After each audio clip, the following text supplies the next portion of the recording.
23 titles in the last 30 years, Formula One would seem to have been most recently dominated by the British. That wasn't always the case in the history of Grand Prix racing, in fact, far from it. French manufacturers were the main pioneers of motorsport, and so were French organisers, for it was the Automobile Club de France who organised what is largely regarded to be the first Grand Prix way back in 1906. Run on closed roads near Le Mans, it was won by a Renault driven by the Hungarian Ferenc Sis, who beat the Fiat of Felice Nazzaro.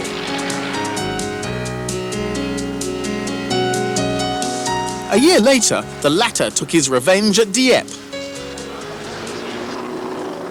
And a year later again, Germany scored a 1-2-3 when Lautenschlager won in a Mercedes ahead of the Benz of Hemery and Henriot on the same circuit.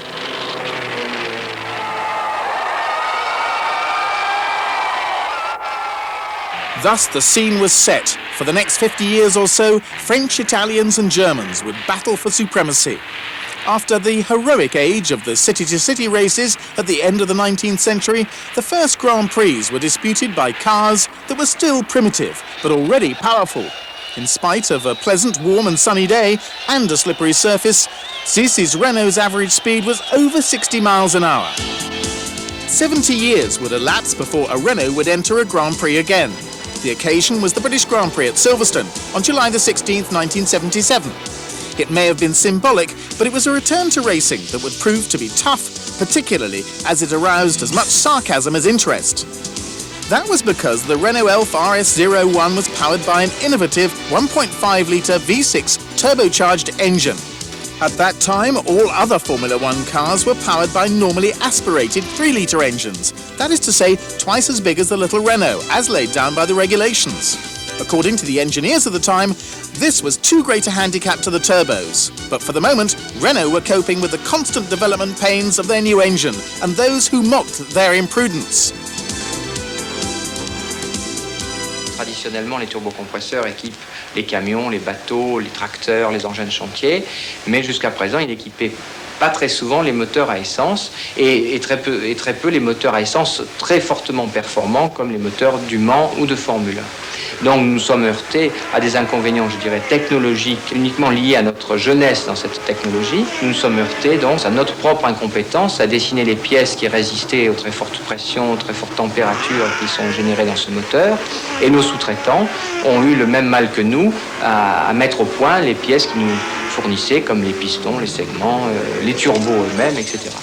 In spite of the setbacks, Renault persevered. La période de mise au point du moteur 1500 a été très longue et bien entendu nous sommes passés par des périodes très difficiles, disons où nous avions conscience que nous avions la possibilité de faire quelque chose, mais où les progrès malgré tout étaient très lents. Et là je dois dire que nos ingénieurs, eux, n'ont jamais perdu confiance et ça c'est très important de le dire, ils ont toujours cru que le moteur Renault Turbo allait battre les moteurs atmosphériques. Renault's first Formula One driver, Jean-Pierre Jabouille, scored their first World Championship points with fourth in the 1978 American Grand Prix, and then went on to score their first win in the French Grand Prix at Dijon. It was an historic double, 72 years after Sis's victory in the inaugural running of the same event.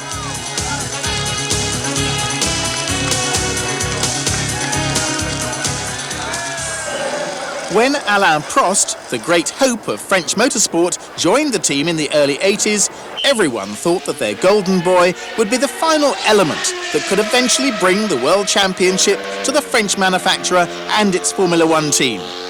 Backing up that view was that turbocharging was clearly the way to go. Every other Formula One team had a turbocharged engine. So, technologically speaking, Renault had won. But that was as close as they got to the title. They never finally managed to lift the title, which would have been the icing on the cake. Even so, the Renault Elf Turbo was undoubtedly the car to beat between 1981 and 1983. Prost and teammate René Arnoux started from pole 10 times in 1982, but they won only 4 races, suggesting a lack of reliability which the team never quite overcame. However, the Renault Sport engineers steadily overcame the drawbacks associated with turbo engines, such as the problems of detonation, turbo lag, and the sudden arrival of power, which could make the driver's task so difficult. Unfortunately, the progress in technology was not accompanied by similar progress in the structure and organisation of the team, which was top-heavy and ponderous. 3 seasons running, Prost was in contention for the title, and he should have won in 1983. But Renault was beaten in the end by Piquet's Brabham BMW, and the French team would never recover from such terrible disappointment after 6 years of intensely hard but ultimately fruitless work. Pendant pas mal de temps, chez Renault, ils n'ont pas assez cru les pilotes. Moi, en l'occurrence, à un certain moment, comme moi je demandais pas mal de choses, on m'avait interdit l'entrée de l'usine parce que on considérait que je dérangeais. Et puis on m'a dit un jour, on m'a fait la réponse, d'ailleurs c'est pour ça que moi je suis parti de chez Renault, que moi j'étais peut-être pressé de gagner des courses, mais qu'eux ils n'étaient pas pressés. Donc quand des responsables disent ça dans une équipe de Formule 1, ça veut tout dire. Donc moi je suis parti, et puis ils ont dégoûté tout le monde. Alain m'a remplacé, et puis ils ont dégoûté Alain. Moi franchement j'ai même cru qu'ils allaient être champions du monde avec Alain, parce que quand je suis parti je leur ai dit qu'ils ne seraient jamais champions du monde. Franchement, ça a été du gâchis. Pour moi, ils auraient dû être champions du monde au moins 2-3 fois.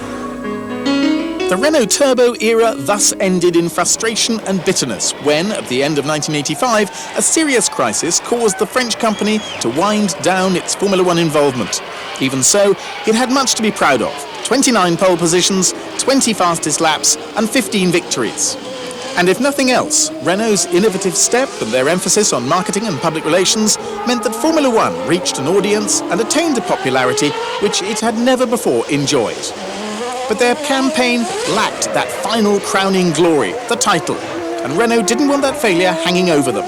So once their finances had been sorted out, the French company re-entered Grand Prix racing at the beginning of 1989, this time as the engine supplier to the English Williams team. By this time, the rules had changed and the 1.5 turbocharged engines had been replaced by 3.5-litre normally aspirated units. Renault designed and built a V10 for this formula, and it would soon be the engine to beat. Finally, in 1992, helped by an advanced suspension system, Williams-Renault and driver Nigel Mansell won the constructors' and drivers' titles, deposing the McLaren-Honda team. While Renault could boast victory in the first ever Grand Prix, Alfa Romeo could lay claim to winning the first World Championship back in 1925 and taking victory in the first Formula One Grand Prix and the inaugural Formula One World Championship in 1950. The Milan manufacturer's early success coincided with the debut of its P2 in 1924. This was the work of the famous Vittorio Jano, dismissed from Fiat by one of the Alfa Romeo team drivers, namely Enzo Ferrari. The heart of the P2 was the magnificent 2-litre 8-cylinder twin-cam engine, which supercharged gave 155 horsepower, more than 75 horsepower per litre, which wasn't bad at all for the 20s. The P2 story is inextricably linked to Antonio Ascari, who, having given the car a victorious debut in its first race at Cremona, went on to win the French Grand Prix at Lyon and then the Italian Grand Prix, completing a triumphant trio of races for Alfa Romeo. Sadly, Ascari would be killed in his P2 the following year while leading the French Grand Prix. Cet Alfa Romeo P2, elle a couru aussi en 1925, où elle a gagné le premier championnat du monde de l'histoire. C'est un peu un drôle de championnat du monde, c'était un championnat du monde par marque. Le pointage était un peu drôle parce qu'une victoire donnait 1 point, une deuxième place, si je me rappelle bien, 2 points, etc. Et une voiture qui ne participait pas à la course, elle prenait automatiquement, je crois, 8 ou 10 points, quelque chose comme ça. Donc à la fin de l'année, c'était la marque qui avait le moins de points, qui était champion du monde. Donc Alfa Romeo gagne le premier championnat du monde. Et c'est depuis là que, autour du badge Alfa Romeo, il y a cette couronne, justement pour marquer ce championnat du monde.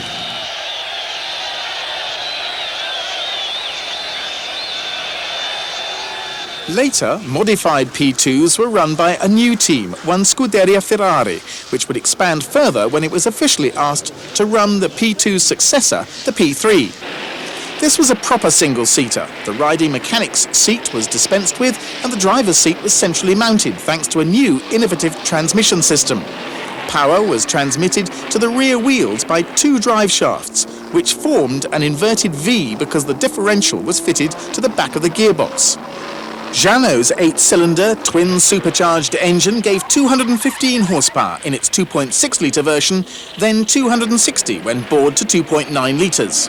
Light and beautifully balanced, the P3 was quicker than both the Bugattis and Maseratis. But the might of Germany, in the shape of Mercedes' Auto Union from 1934 onwards, was a different matter. However, Nuvolari gave Alfa a glorious swan song by winning the greatest of his races, the 1935 German Grand Prix.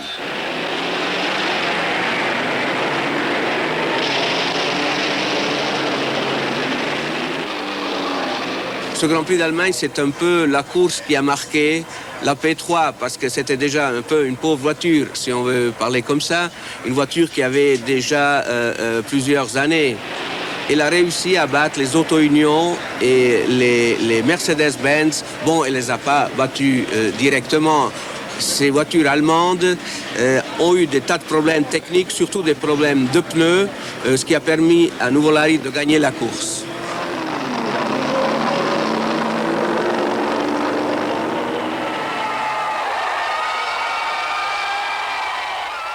But sheer heroism isn't enough in motorsport, and just before the start of the Second World War, a new Alfa Romeo appeared. This was the famous Alfetta, but because of the hostilities, it would not begin to make its name until 1947. La 158 è nata a Modena, progettata dai progettisti Colombo Gioacchino, Massimino e Bazzi. Erano i tre capi della Ferrari. Poi nel 1938 Ferrari da Modena è passato all'Alfa Corse di Milano. Naturalmente venendo a Milano ha portato la 158 all'Alfa Romeo. The Alfetta would become one of the most famous cars in Grand Prix racing, thanks to tremendous success in its two versions. First of all, there was the 158, which won the first Formula One World Championship in 1950 in Farina's hands. Its 1.5-litre engine, 8 cylinders with two-stage supercharging, gave 300 horsepower. That is, more than 200 horsepower per litre. The 158s won every one of the 11 races in which they ran in 1950, including the 6 Grand Prix which counted for the new World Championship. Then a new, even more powerful version appeared for 1951, called the Type 159. This extraordinary machine reached the peak of supercharging technology. We are still in the 50s, and yet this remarkable 1.5-litre 8-cylinder engine gave 350 horsepower and then 425. That is nearly 300 horsepower per litre, and the car's top speed was over 300 kph, 186 miles per hour. Thanks to progress, Alfa Romeo followed up their previous year's title won by Farina with Fangio's first of 5 world titles, one driving the superb Alfetta. Era una macchina molto nobile, è un gruppo di lavoranti che lavoravano molto forte sulle macchine e questo era lo principale. Sì. Il ricordo sono molto bello. Sì. Sono 2 anni che sono corso con loro, ho vinto il primo campionato 40 anni fa.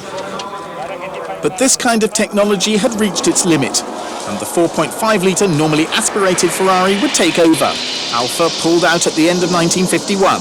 Its less glorious return to Formula One in the 70s and 80s did nothing to eclipse the glorious career of the Alfetta. The other great manufacturer of the 20s and 30s was that of Ettore Bugatti, the most illustrious member of a dynasty of very talented craftsmen who established himself in the Alsace area of France, having emigrated from Italy. An expert in engineering, the family's creative streak led him to design his cars as works of art. His masterpiece was certainly the incomparable Type 35, which, from 1924, was the first production Grand Prix car. Over a decade, around 400 models in various versions were produced. In the latter half of the 20s and early 30s, the Type 35s made up the majority of the field, either driven by professionals or amateurs. And it was thanks to this car and its variations that Bugatti has one of the most illustrious records in Grand Prix racing, on a par with Alfa Romeo, Ferrari, Lotus and McLaren. The Type 35 made its debut at the European Grand Prix at Lyon in 1924. The regulations allowed for a maximum engine capacity of 2 litres and a minimum weight of 560 kilos. The Bugattis were immediately the sensation of the field with their lightness, balance and aesthetically pleasing shape and size. There were several innovations, not the least their cast aluminium wheels, whereas everyone else used wire wheels. But these proved to be the team's downfall in this European Grand Prix, for the wheels required special tyres, which had not been sufficiently tested beforehand. But this was only a temporary setback. Ettore Bugatti's masterpiece would go on to win many races in the years to come. Bugatti eschewed the supercharger to begin with, and the Type 35's original 2-litre straight 8 engine, however beautiful it may have been, only developed around 100 horsepower, while its rivals, thanks to supercharging, developed considerably more. The fact that the Type 35s were able to challenge cars with perhaps 50% more power was thanks to their excellent road holding. However, in the end, Bugatti followed the trend and took the supercharging route as well. So the Type 51 of the early 30s had a 2.3-litre engine which gave 170 horsepower. Even so, the Bugattis continued to be competitive thanks to their easy inbuilt simplicity, which made them not only efficient on all types of circuit, but also allowed amateurs to buy them and race them with success during these crazy years.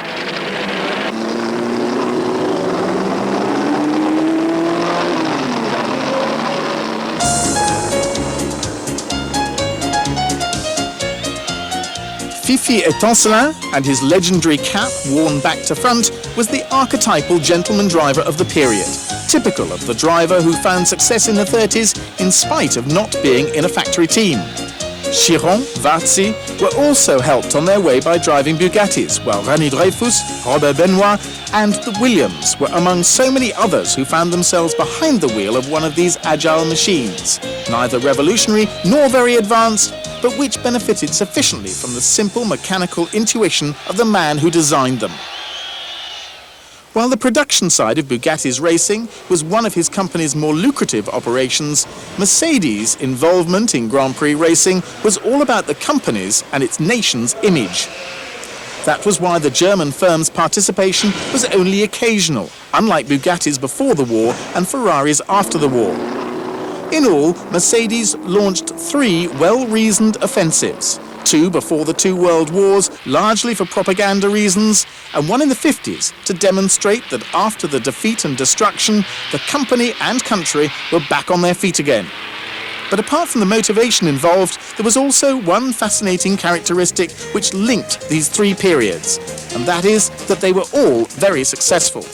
No other major manufacturer so successfully obliterated the opposition each time they went racing. The first chapter of this trilogy covered 1914. Mercedes hadn't had much success against Renault and Fiat between 1906 and 1908, but now returned in force for the French Grand Prix. Peugeot, revolutionary with brakes on all 4 wheels, were the favourites, while the 4.5-litre German cars were more conventional with brakes on only the rear wheels. But it was the latter team that won, the tough cars finishing first, second and third. A few weeks later, war broke out and only the memory and significance of that victory remained. The second chapter began with the arrival to power of Hitler in 1933. Immediately, the Führer encouraged German manufacturers to start building Grand Prix cars, which would demonstrate that the Third Reich was capable of dominating Europe. The famous Dr. Ferdinand Porsche designed the revolutionary Auto Union with its V16 engine mounted between the driver's back and the rear axle. Mercedes, however, went for a more conventional design, and their approach turned out to be the more realistic and efficient. Their front-mounted straight 8-cylinder engine developed 325 horsepower, which was around 100 per litre, more than any other engine at the time. The 1934 W125 was also the first Grand Prix car to be equipped with independent suspension and hydraulic brakes.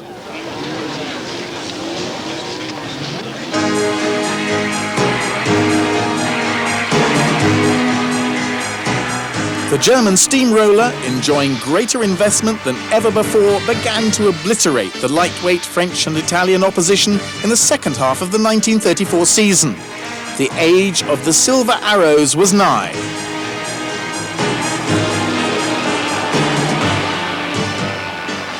The auto unions, however, were very difficult to drive. Dr. Porsche had been right to mount the engine behind the driver, but he was many years too early. It would be another 25 years before Cooper got it right and won with this layout.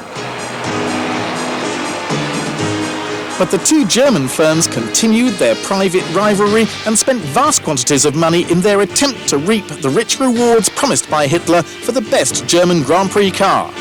In 1935, the Mercedes W125 was giving 400 horsepower against the 375 of rivals Auto Union. The next year, however, in spite of more than 500 horsepower and a new, lower and more compact chassis, they were less successful due to a lack of reliability. But they took their revenge in 1937 with an engine pushed to 5.6 litres and now giving more than 650 horsepower. Never before had Grand Prix cars been so quick, now capable of more than 300 kph, nearly 190 mph. But that pushed the governing body to limit engine capacity for the 1938 season.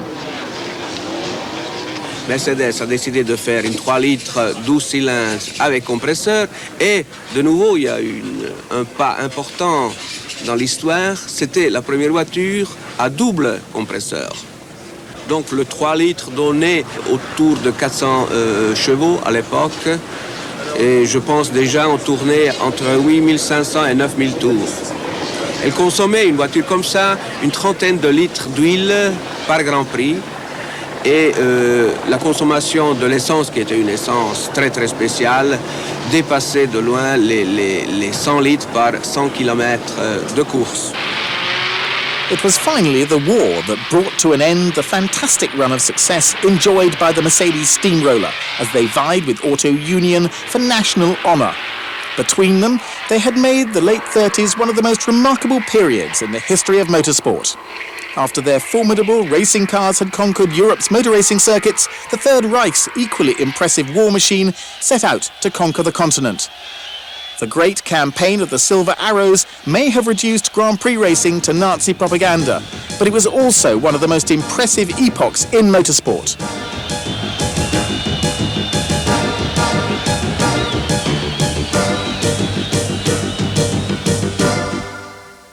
The final chapter in the saga of Mercedes in Grand Prix racing took place 15 years later, when the W196 revived the Silver Arrows legend at the French Grand Prix at Reims. This time, Mercedes' engineers had gone for innovation to show the entire world that the company had become the prestigious flag bearer of the re-emerging industrial Germany.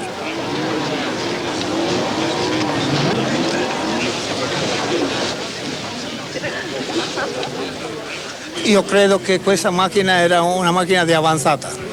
È nato dopo la guerra, un motore desmodronico, non aveva nessun costinetto di metallo in nessuna parte, vuol dire che non si poteva rompere. E questo è molto importante per un pilota che sa che la macchina non si rompe. Solamente io pensare alla sua persona e portarla in fondo. Sì, sì. The cars had all-enveloping, streamlined bodywork for fast circuits. The engines featured direct fuel injection, another first, and desmodromic distribution, a rarity. Mercedes was again well-funded and strengthened its chances by employing Juan Manuel Fangio and Sterling Moss, the best two drivers of the time. Immediately, there was no contest. The German cars won 10 of the 12 Grand Prix in which they raced during the 1954 and 1955 seasons. The team, still ruled by the iron hand of Alfred Neubauer, had the great fortune to enjoy much greater finance than that available to its rivals. To ensure its success at any price, Mercedes used a steamroller to overcome rivals which were no greater than mosquitoes. Tragically, in June 1955, a Mercedes sports car left the road at Le Mans and killed nearly 100 spectators. At the end of the season, the German company pulled out of motor racing.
After the war, motorsport restarted using whatever was available.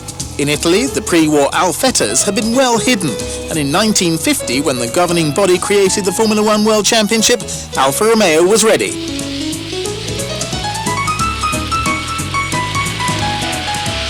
The 1.5-litre, 8-cylinder engine, complete with two-stage turbocharging, now produced 370 brake horsepower instead of the 195 produced before the war. It would soon exceed 400. There was another difference. Released by Alfa Romeo, Enzo Ferrari had created his own team. That would become the backbone and be synonymous with Formula One for many years to come.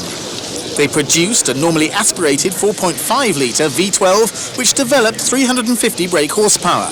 It may have been a little less powerful than the Alfa, but it had the advantage of being somewhat less thirsty, which meant that it could compete a full Grand Prix distance, while its rivals would have to refuel 2 or 3 times. Ferrari's 375 made good use of its advantage in scoring the team's first race win in the championship at the British Grand Prix in 1951, bringing to an end the Alfetta's victorious run. Beaten again in Germany and in Italy, the Alfettas were finally outclassed, and at the end of the 1951 season, Alfa Romeo decided to retire and rest on the laurels of their second world title rather than risk tackling a season too many. It was a blow for the championship, for Ferrari and their star driver Alberto Ascari were virtually without rival. In an effort to boost the fields and future Formula One regulations, the governing body decided to accept Formula 2 cars, but Ferrari were unchallenged. So in 1952, only the impecunious Gordini team attempted to challenge the intensely competitive Scuderia Ferrari, who ran the 500 model powered by a 2-litre 4-cylinder engine.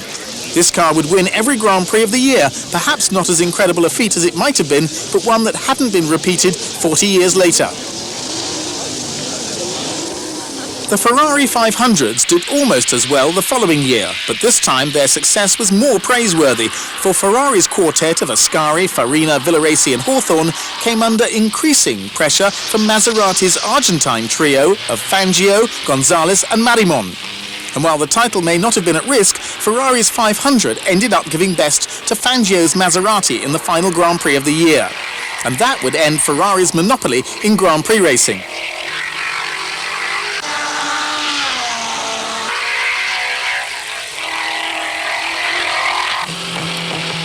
Over the next few years, Ferrari would be more and more seriously challenged. Mercedes pummeled all opposition into the ground in 1954 and 55, and then Maserati and Van Wall took over in challenging the Scuderia.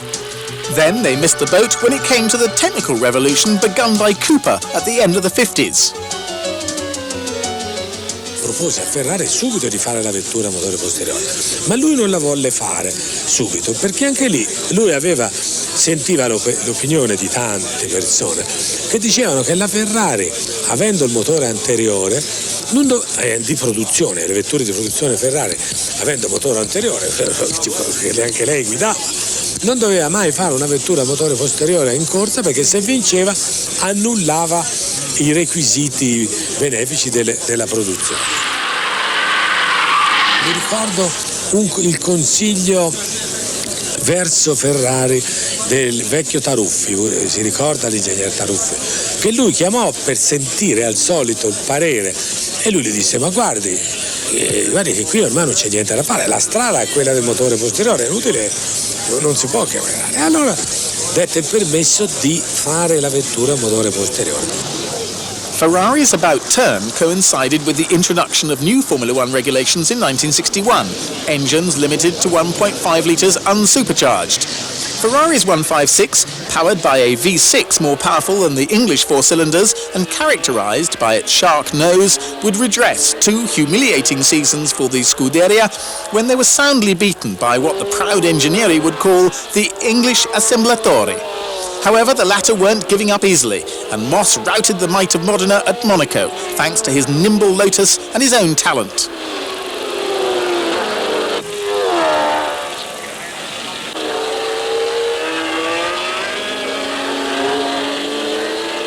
The 156 powered Phil Hill to the World Championship crown, but it would not be followed up by more success. One would have to wait until the early 70s and the magnificent 312B for a successor. Its flat 12-cylinder 3-litre engine, known as a boxer, could be fitted to a very low semi-monocoque chassis. The car largely dominated the second half of the 1970 season and the start of 1971 and should have taken Jackie Ickx to the championship. It did prove that accusations of the conservatism, often directed at Ferrari, weren't always justified. La Ferrari ha introdotto moltissime novità, ma alla Ferrari non si fa la pubblicità. Alla Ferrari non si dice noi abbiamo fatto questo, perché è la Ferrari. Io ricordo che è la Ferrari che ha introdotto l'alettone sulle macchine. È la Ferrari che ha incominciato a fare le vetture con un forte effetto suolo quando le altre macchine erano strette. Quando abbiamo fatto la spazzaneve, tutti hanno riso. La spazzaneve è stata la T sperimentale. Quando la T è uscita noi abbiamo vinto tutto. Ma non hanno detto che c'era buona la tenuta di strada, hanno detto che avevamo molti cavalli. Quando vogliono diminuire i meriti della Ferrari dicono che ci sono molti cavalli.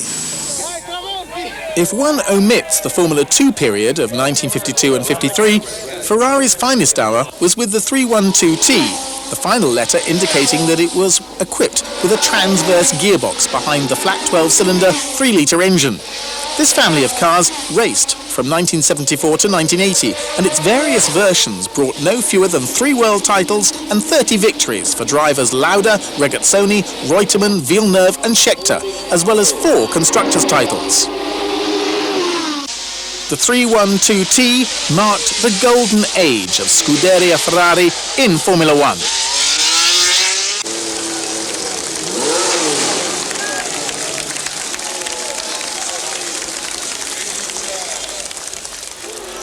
But Formula One's history has always run in cycles. At the end of the 50s, Ferrari, the most famous and long-standing of World Championship entrants, was shown the way by just one of those assemblatori of whom he was so disdainful.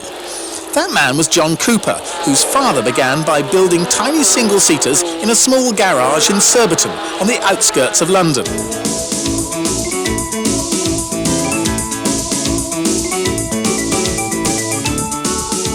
Built for the motorcycle-engined 500cc class, the Cooper's cars were notable for their engines mounted behind the driver, the lightweight tubular chassis and their low price, which allowed British drivers to benefit from what were essentially the first Formula cars in which they could cut their teeth on the way to greater things. Thus was created a whole host of drivers and engineers who formed the base on which was built Britain's superiority in motorsport, which began in the early 60s. One of the most promising graduates of this school was Stirling Moss, who was a teenage purchaser of a Cooper 500.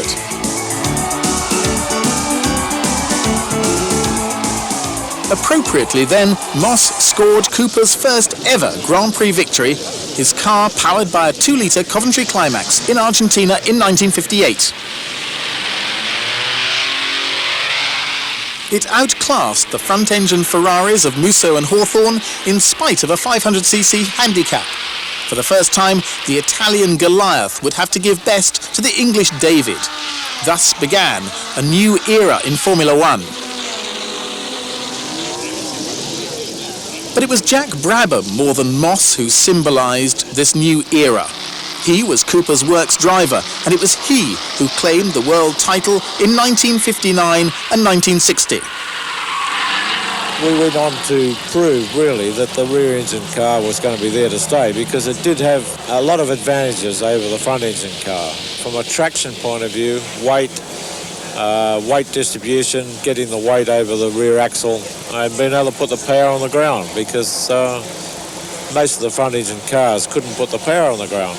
The development of the engines, you get a lot more horsepower. If you can't put it on the ground, that's not much use to you. And a rear-engine car does really help put the power onto the road. At that time, general feeling ran against the idea of rear-engine cars simply because it hadn't worked with the hard-to-handle pre-war auto unions.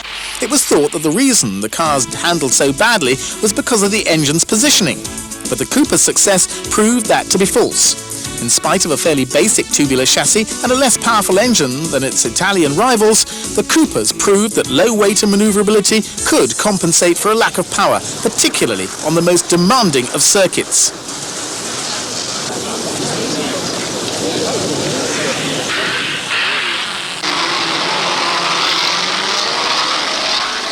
The Coopers rewarded Brabham's forceful style, which sometimes surpassed the car's own limits of road holding. And they responded magnificently to Stirling Moss's somewhat gentler and more precise style.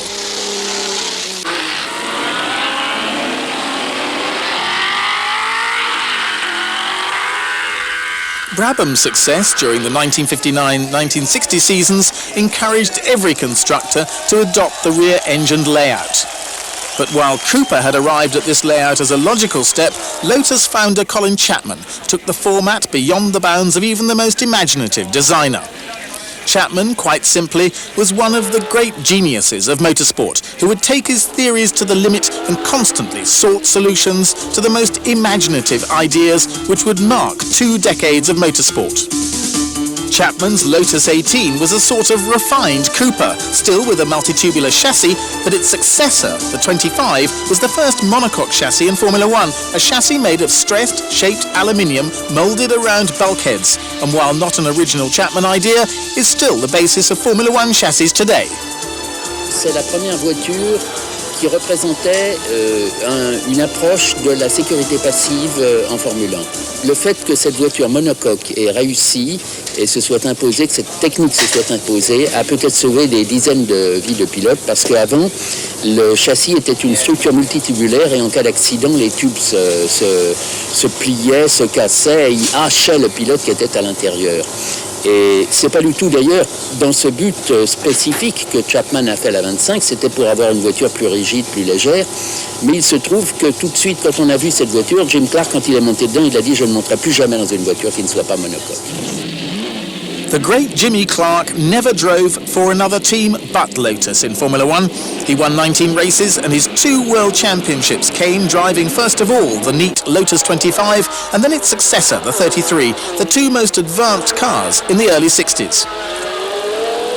His driving was almost insolent in its apparent ease.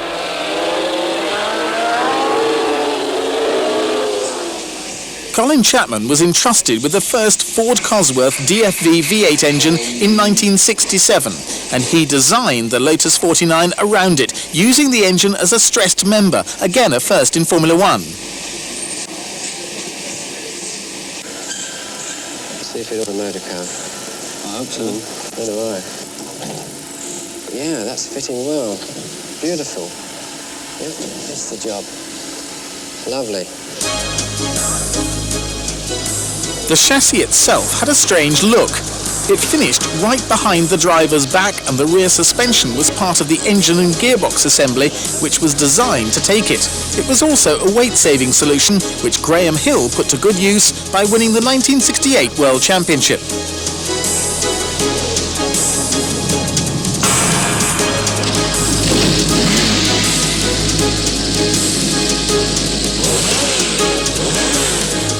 Jim Clark took the Lotus 49 and its Cosworth engine to a remarkable debut victory at the Dutch Grand Prix in 1967, and the car and its derivatives would go on to win 12 Grand Prix in 3 seasons, in the hands of Clark, Graham Hill and Jochen Rindt.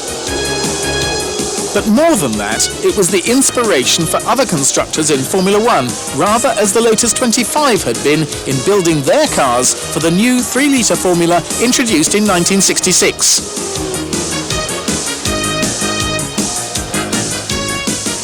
C'est sur la 49 que l'on a vu apparaître les ailerons pour la première fois. La première apparition d'ailerons en Formule 1, c'est Monaco en 68, et c'est sur la voiture de Graham Hill qui d'ailleurs l'a emporté. Il y avait 2 ailerons à l'avant et il y avait un capot arrière en forme de déflecteur. Chapman's message soon made its mark. À la course suivante, qui était le Grand Prix de Belgique, Brabham et Ferrari ont été un cran plus loin que Chapman en mettant des véritables ailerons, non seulement à l'avant, mais à l'arrière aussi. Et aussitôt que Chapman a repris l'avantage, il a mis des ailerons à l'arrière qui n'étaient plus fixés à la voiture, à la carrosserie, mais qui étaient fixés sur les porte-moyeux, qui étaient donc mobiles. But now Chapman and his fellow constructors began a trip up a dangerous blind alley as they developed bigger, higher and more fragile wings, which, when they failed, caused horrific accidents. The governing body had to put a stop to it, and quickly. But the basic idea was an extension of the use of cars' aerodynamics. No longer was it simply important that it cut through the air with ease, but that it was pushed down onto the ground to give it better grip. Chapman was the first to realise this with his designer Maurice Philippe and their joint production, the Lotus 72. It was in a Lotus 72 that Jochen Rindt died in practice for the 1970 Italian Grand Prix. But he would become posthumous world champion that year.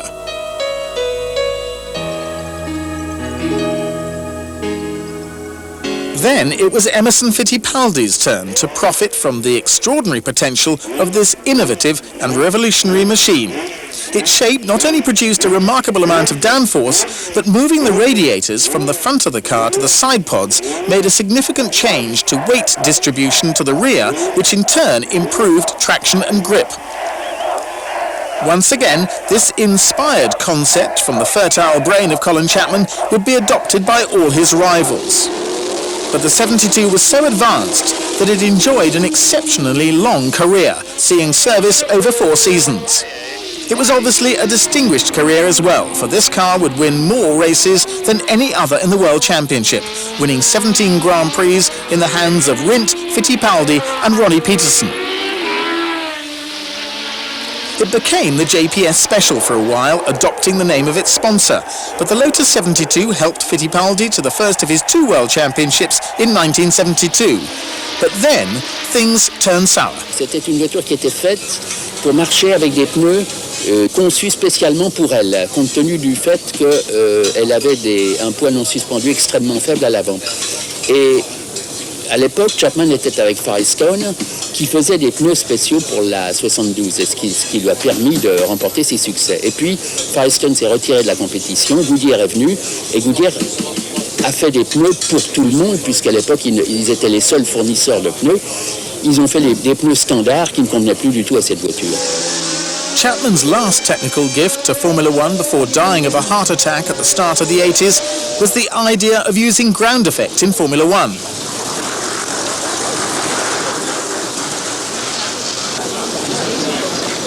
This comprised creating a depression beneath the car which would literally be sucked down onto the road.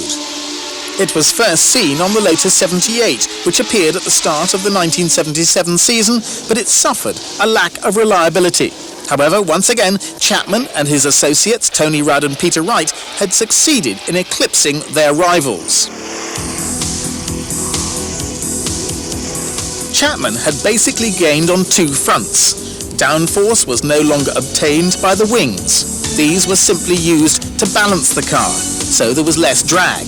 In order to produce the lack of pressure under the car, the side pod's undersides were shaped in order to accelerate airflow from the front to the rear of the car, and the extremes of the side pods were fitted with sliding skirts to make the sides airtight. The grip that this produced gave phenomenal road holding, and with it, Mario Andretti and Ronnie Peterson completely dominated the 1978 season. By winning 6 Grand Prix, the American took the World Championship ahead of his Swedish teammate, who would be tragically killed in the Italian Grand Prix, a race that was becoming the team's black spot after Rindt's accident in 1970 and being blamed for Von Trips's in 1961. Once again, Chapman had caught his rivals unawares. But once again, however, less innovative but more painstaking rivals would catch him and overtake. After Chapman had died, one wondered who would become the guru of Formula One. At the start of the 80s, McLaren became the dominating force in Formula One. It had been founded in the 60s by the New Zealand Grand Prix driver Bruce McLaren, a former Cooper driver who had decided to go out on his own, but had been killed in testing in 1970. Co-directors had continued to run the team successfully, as demonstrated by the 2 championships won by Fittipaldi and Hunt in 1974 and 1976, but then success had dried up. The team was no longer a front runner when it was taken over by an ambitious team manager, Ron Dennis, who had the foresight to gather some talented and powerful people around him. There was the iron-handed designer John Barnard and the wealthy Mansour Oj with his company TAG, or Techniques d'Avant-Garde. Between them, they supplied the ultimate weapon, the MP4 chassis, fitted with a 1.5-litre V6 turbo engine, developed, built and run exclusively for them by Porsche. But the most important innovation was the use of super light carbon fibre to build the monocoque rather than aluminium, as well as the car's Coca-Cola bottle shape, which would soon be copied by other teams. The TAG Porsche-engined McLaren MP4s first of all took the 1984, 1985 and 1986 championships with Lauda and Prost. Technically speaking, these cars had the most developed and most efficient chassis, as much in terms of stiffness as aerodynamically. The engine remained one of the best throughout 1984 and 85 and would remain one of the most reliable as well. The combination of the engine chassis and Dennis's reliability meant that this was one of the most successful periods of any team in Grand Prix racing.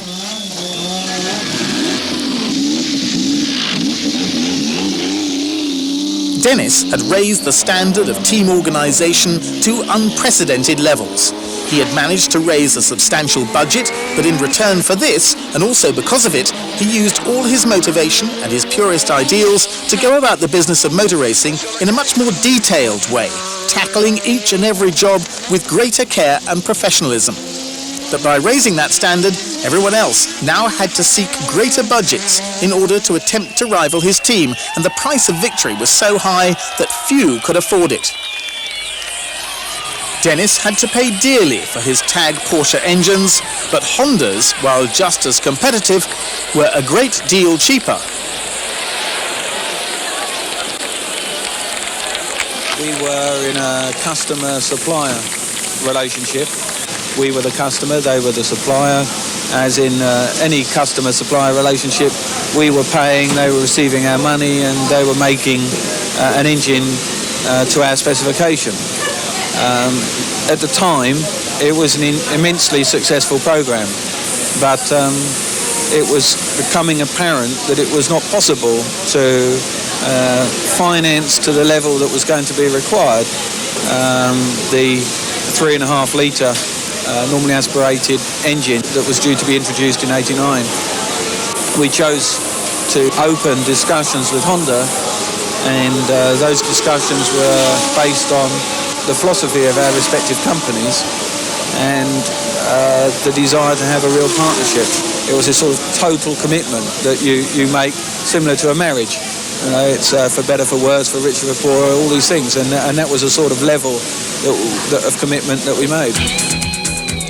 And so continued the extraordinary run of success for the McLaren MP4. There was a brief interruption in 1987 when Williams Honda briefly took over, but in spite of the departure of Barnard, the original father of the MP4, the car's younger brothers and sisters remained competitive. From 1988 to 1991, the McLaren Hondas would win a further 4 consecutive titles, 3 for Senna, 1 for Prost. Unprecedented.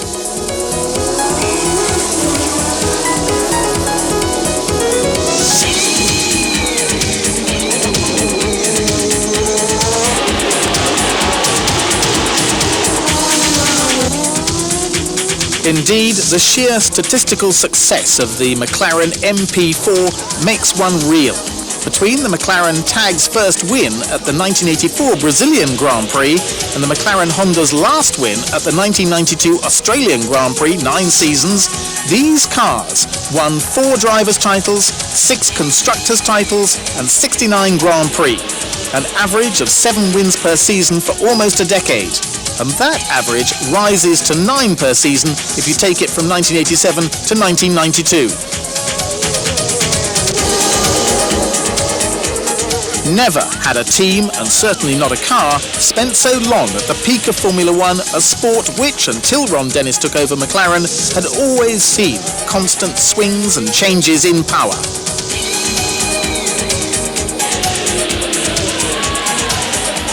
Just as Chapman had been the master of technology and Ferrari has persevered for so many decades, so Ron Dennis, in terms of organisation, has left his mark on Formula One.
Should one race in order to live, or live to race?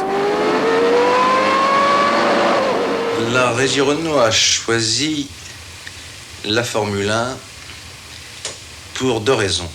La première, c'est son niveau technique très élevé. Et ceci impliquait un niveau d'exigence considérable. La deuxième, c'est sa notoriété mondiale et le fait que Renault soit une marque mondiale avec des ambitions mondiales et avait besoin de trouver un objectif de compétition qui est une expression internationale et une diffusion internationale. Well, I've always enjoyed motor racing. When I was a child at school, I found it a fascinating subject, and it really dominated everything I thought about when I was young. That terrific enthusiasm pushed me into racing, supported me throughout all the difficult times, and even today when we're quite successful, it's still as strong as ever, there's no doubt about that. It's just something from within. There seems little in common between the reasons why a major automobile manufacturer and a small specialist team go racing. For a long time they coexisted or raced against one another. But these days, it's not uncommon to see them associated with one another to form the ideal combination.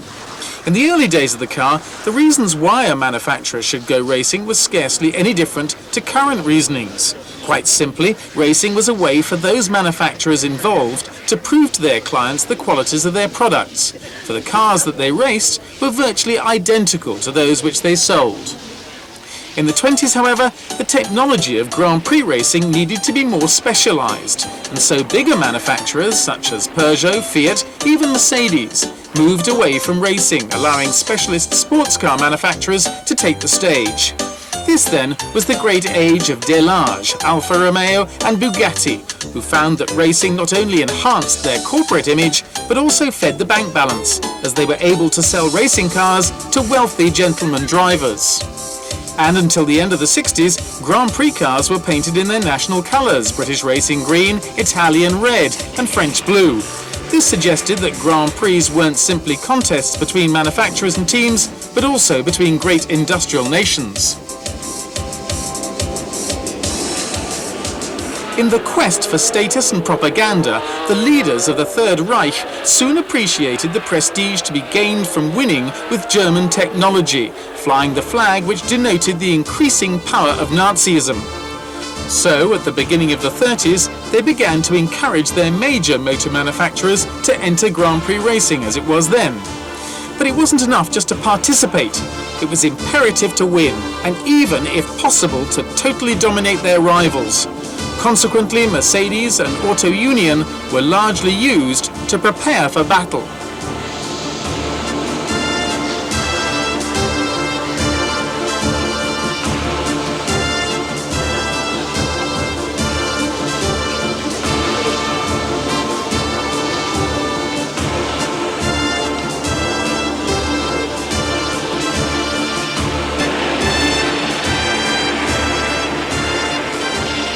The two major German manufacturers were tempted by large subsidies and launched their campaign with a standard of equipment unknown until then, and results weren't long in coming.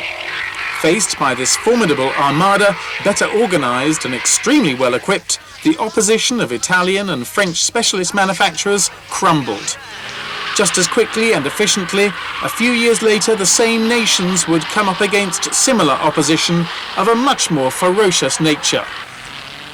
Unfortunately, all this could be seen in hindsight, but few of the nation's leaders could actually see the nature of the threat so obviously demonstrated by their future enemy. In the meantime, the Silver Arrows won all the great races between 34 and 39, perfectly fulfilling the role and succeeding in the mission which the Nazis had assigned them. In the eyes of the world, they represented and symbolized the efficiency of the regime that promoted them. The idea of motorsport as an instrument of propaganda had just begun. Today, thankfully, there are no examples of Formula One being used to such ends.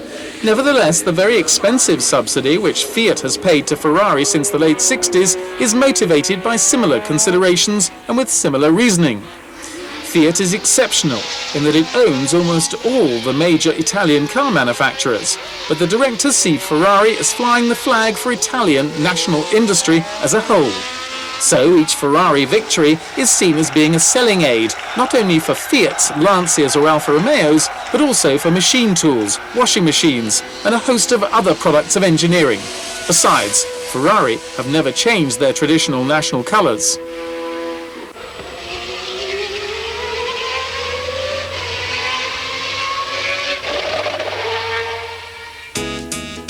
In the 50s, motor racing in Britain gave rise to a whole new generation of specialist Formula One car builders, some of which would dominate Grand Prix over the next 3 decades.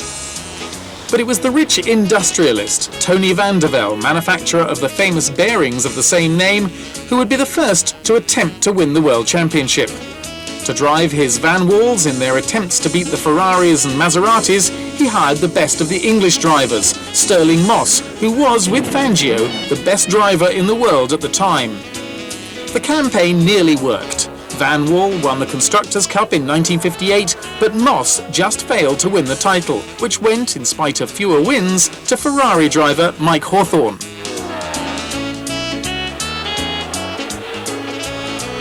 At the same time, with the support of British Steel and with the aim of promoting British industry as a whole, British Racing Motors, or BRM, was created, which, after an extremely hesitant start, slowly began to establish itself as a #1 team, led at one time by the talented Frenchman Jean Berrat.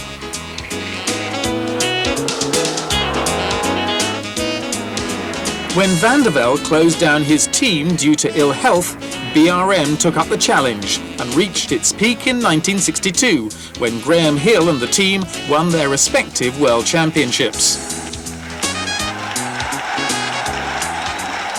The 60s were the golden age of BRM, but sadly they went into slow and irresistible decline in the 70s. But the team ran many great drivers in its time, Jackie Stewart for instance, but also the great Mexican driver Pedro Rodriguez, the superb Swiss driver Joe Siffert, and even Austria's Niki Lauda at the start of his career. And Jean-Pierre Beltoise won for the first and only time at Monaco in 1972. It would also be BRM's last.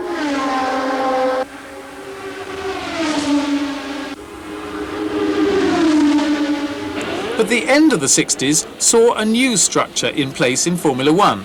The association between a major industrial company who would shoulder the greater investment, the engine, and a specialist manufacturer who would build and run the cars.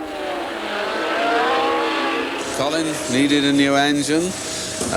We had impressed him suitably, and he thought that I was likely to be able to design him a suitable Formula One engine, so he tried to get some money to support the venture, and I had been bold enough to say I thought that we could make a Formula One engine for £100,000. And we went to see a few people, and then Ford took immediate interest and agreed to pay us the money to make a Formula One engine.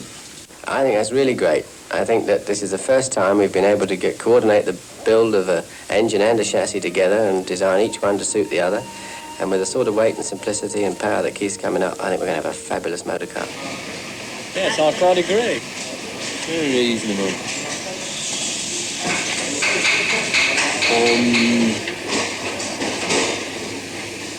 I would say that was about 50,000. Walter Hayes was a public relations director with great foresight.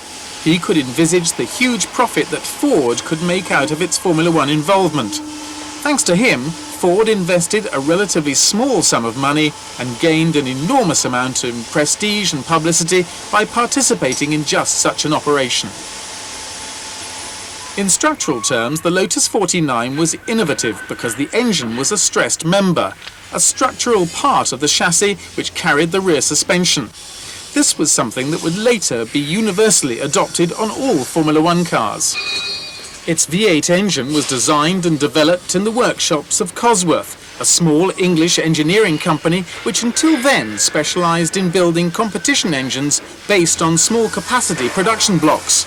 It would therefore have seemed risky to have thrown them suddenly into the deep end, but that's where Hayes and Chapman were clever, correctly assessing their potential and having confidence in them.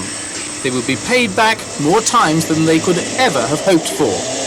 Two Lotus Fords made their debuts on June the 2nd, 1967 at the Dutch Grand Prix, and it was sensational.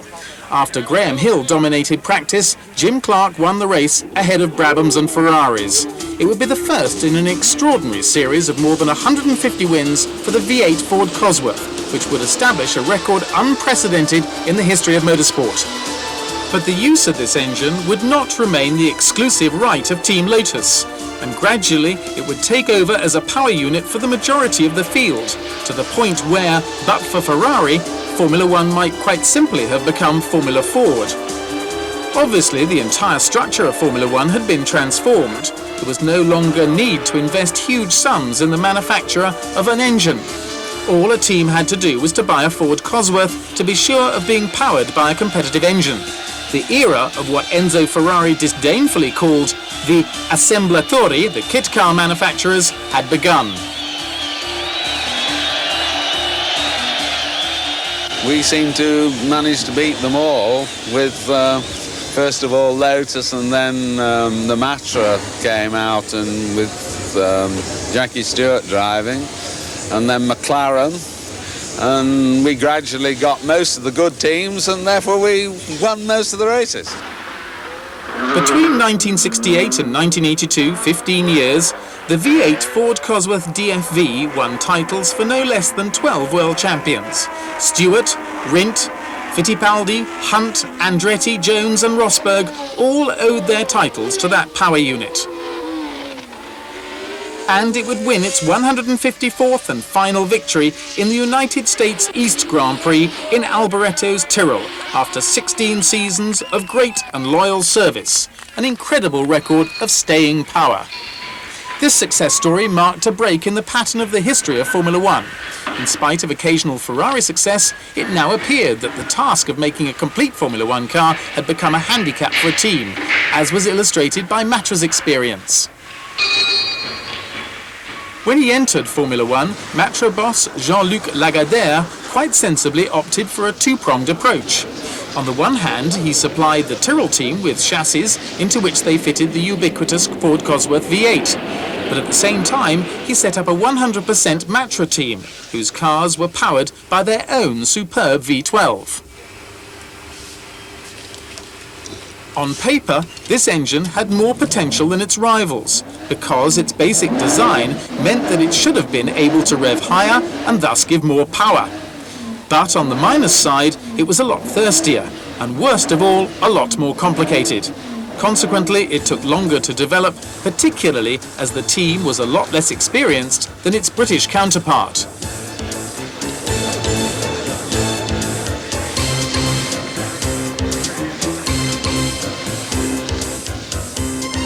Built with the aid of a government subsidy, the V12 Matra certainly made a nice noise.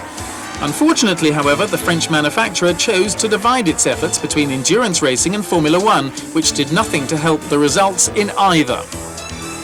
So while the Matra Ford flew from success to success and took Jackie Stewart to the first of his 3 world titles in 1969, the Matra went from one setback to another and would never win a single Grand Prix.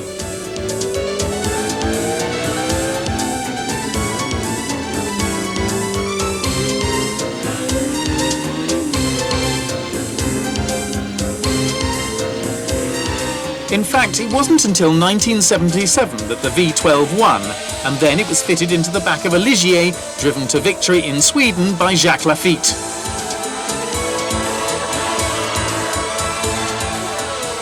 Even though Renault's programme was run very differently, that team's experiences were in many ways similar. The Régie came into Formula One in 1977 to promote its image.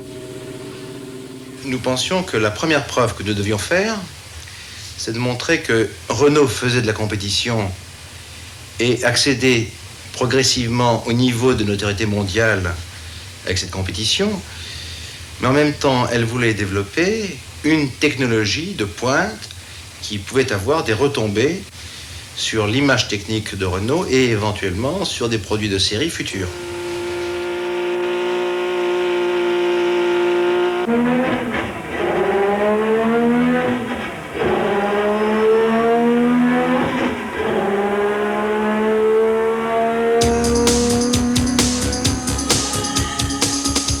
Years earlier, Mercedes, relying on its industrial and financial power, only had to beat a number of small Italian teams who did little more than tease the industrial giant. By throwing all its resources behind its campaign, Renault hoped to have the same success.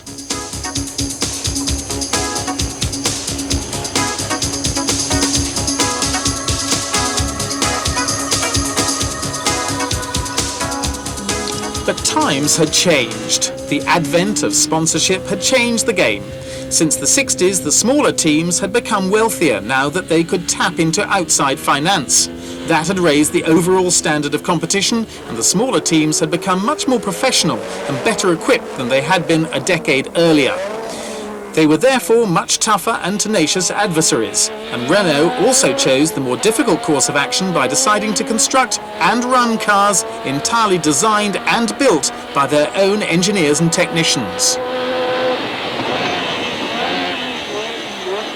Je crois qu'il aurait fallu désolidariser plus vite l'équipe de course de Renault pour qu'elle soit plus indépendante et plus souple. Si j'avais à refaire, c'est maintenant, je dirais, peut-être en 81 ou 82, fallait-il déjà couper le cordon ombilical qu'il y avait avec les motoristes, qui faisait que l'ensemble de l'équipe moteur plus châssis était peut-être plus lourde à manier qu'une équipe anglaise.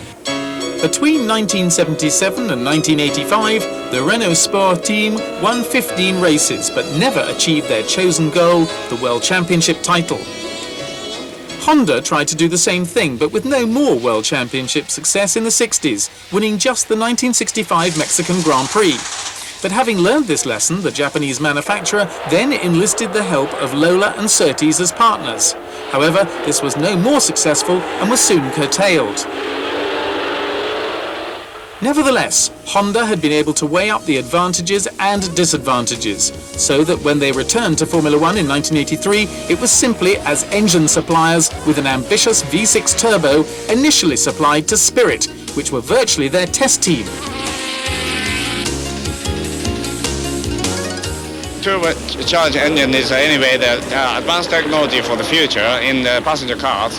So we are not intending to come into the racing just as for winning, but also we want to develop the new engine technologies as a controlling system of the engine, especially for the fuel injection. It is digitally computerized, and it's a sensor, basically RPM, and also the pressure boost of the engine is the basic sensing factors.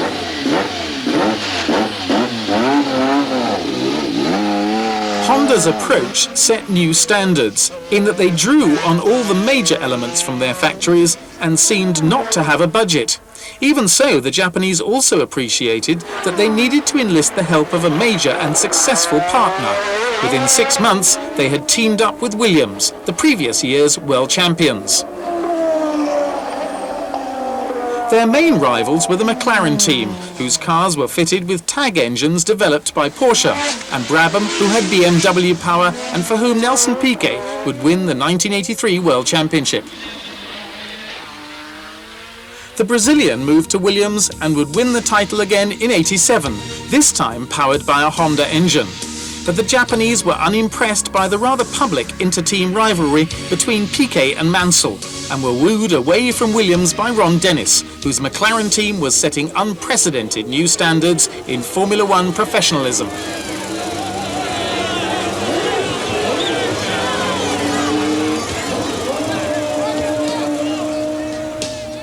Once again, this partnership was one between a large automobile manufacturer and a small specialised team concentrating solely on Formula One.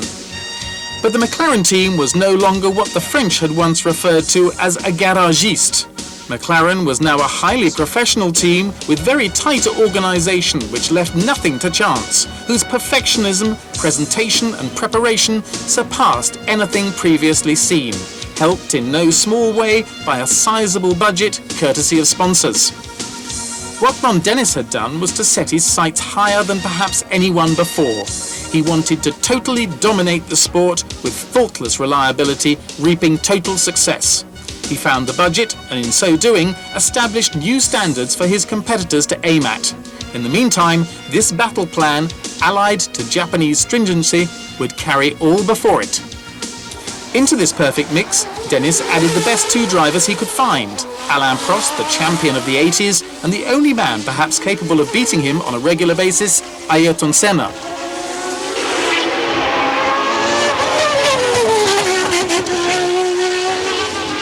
Dennis's battle plan almost succeeded.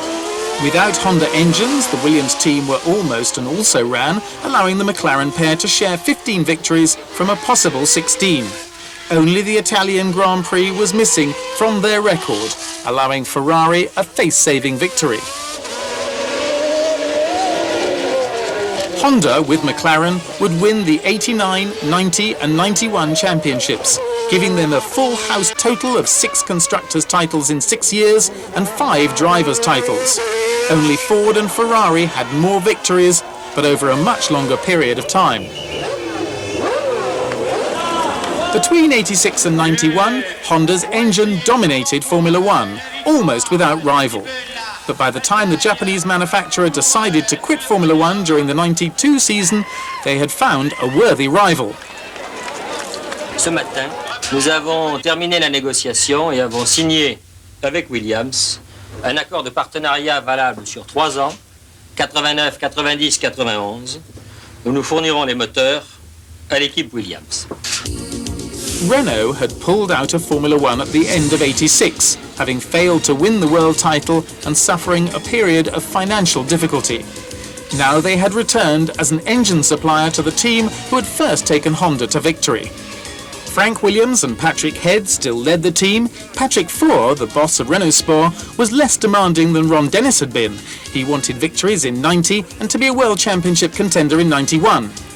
Bernard Dudot's Renault engine team had spent its 2 sabbatical years usefully, taking advantage of the time and change in regulations to design a V10 like Honda's. The new rivalry of Franco-British team versus Anglo-Japanese had the scent of a Europe versus Japan confrontation. Frank Williams' team, however, still didn't have the strength of Ron Dennis's McLaren. It would take 2 years to rival them. But Renault's engine was immediately promising, and they had found an associate of a calibre that was missing during their previous efforts with the turbo.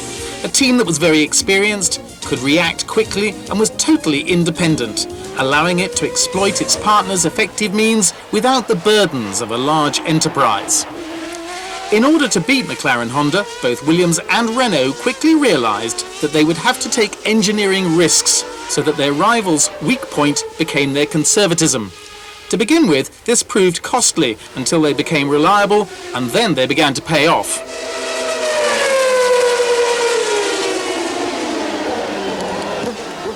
It was Mansell's attack on Senna at Barcelona in 1991 that symbolised the changeover, signalling the end of McLaren Honda's reign and the advent of Williams Renault.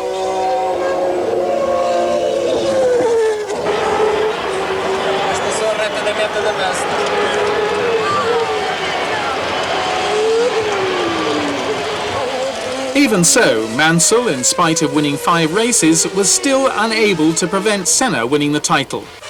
But the programme was underway and he would succeed in '92 when Mansell, Williams and Renault would win their titles. Thanks, guys. Where Renault had failed in their turbo era and where Scuderia Ferrari also failed was that they did not have the partnership enjoyed by McLaren and Honda, Williams and Renault. They illustrated that after 80 years of Grand Prix racing, the battle between major manufacturers and specialised teams was a draw. They had to work together to be successful.